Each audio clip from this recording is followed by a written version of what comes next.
நம்ம விஜய் சார் எடுத்த கடைசி திரைப்படமான ஜனநாயகன் படத்துடைய படப்பிடிப்பு சமீபத்துல முடிவடைந்த நிலையில விரைவில் இந்த படத்துடைய தொழில்நுட்ப பணிகள் தொடங்க இருப்பதாக தகவல் வெளியாகி இருக்கு. இந்த நிலையில ஆண்டுதோறுமே விஜய் சாருடைய பிறந்தநாளான ஜூன் 22ஆம் தேதி அவர் நடிக்கும் படத்துடைய அப்டேட் வெளியாகிற நிலையில இந்த ஆண்டு ஜூன் 22ஆம் தேதி ஜனநாயகன் படத்துடைய ட்ரீசர் வெளியாக அதிக வாய்ப்பு இருப்பதாக சொல்லப்படுது. இது விஜய் சாருடைய பிறந்தநாள் ஸ்பெஷல் விருந்தாக ரசிகர்களுக்கு இருக்கும் அப்படின்ற எதிர்பார்ப்புமே இருக்கு. அது மட்டும் இல்லாம இந்த படம் குறித்த வேறு சில திட்டங்களையுமே படக்குழு அமைச்சிருக்காங்களா. ஆகஸ்ட் மாதம் ஃபர்ஸ்ட் சிங்கிள், அக்டோபர் மாதம் செகண்ட் சிங்கிள் மற்றும் புத்தாண்டு தினத்துல ட்ரெய்லர் வெளியிட பிளான் போட்டிருக்காங்களா. ஆகையால பாத்தீங்கன்னா தளபதி ரசிகர்களுக்கு அடுத்தடுத்த மாதங்கள்ல ஒரு மிகப்பெரிய கொண்டாட்டங்கள் இருக்கு அப்படின்றதுல எந்த ஒரு மாற்று கருத்துமே கிடையாது. என்னதான் பட வேலைகள்ல பிஸியாக இருந்தாலுமே அவருடைய தமிழக வெற்றி கழகத்துடைய அடுத்தடுத்த கட்ட நகர்வுகள்லயுமே படு பிஸியாக செயல்பட்டு கொண்டிருக்காரு தளபதி விஜய் அவர்கள். நேற்று பாத்தீங்கன்னா தாவேகா கட்சியில பல முக்கிய பிரபலங்கள்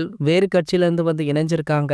ஆகையால இது ஒரு மிகப்பெரிய பேசு பொருளாக மாறி இருக்கு. சோ இது மட்டும் இல்லாம தேமுதிக தாவேகாவுடன் கூட்டணி போட போவதாக ஒரு தகவல் வைரல் ஆகிட்டு இருந்தது. சோ அதற்கான பேச்சுவார்த்தைகள் தற்போது தீவிரமாக நடைபெற்று வருதாம். கண்டிப்பாக இது மட்டும் கைகூடினால் தமிழகத்துல தாவேகா கட்சியுடைய வெற்றியை யாராலுமே தவிர்க்க முடியாது அப்படின்னு தளபதி ரசிகர்களுமே மாசாக சொல்லிட்டு இருக்காங்க. இது போன்ற செய்திகளை பத்தி நீங்க உடனே தெரிஞ்சுக்க நம்மளுடைய தளபதி 360 சேனலை மறக்காம சப்ஸ்கிரைப் பண்ணிக்கோங்க.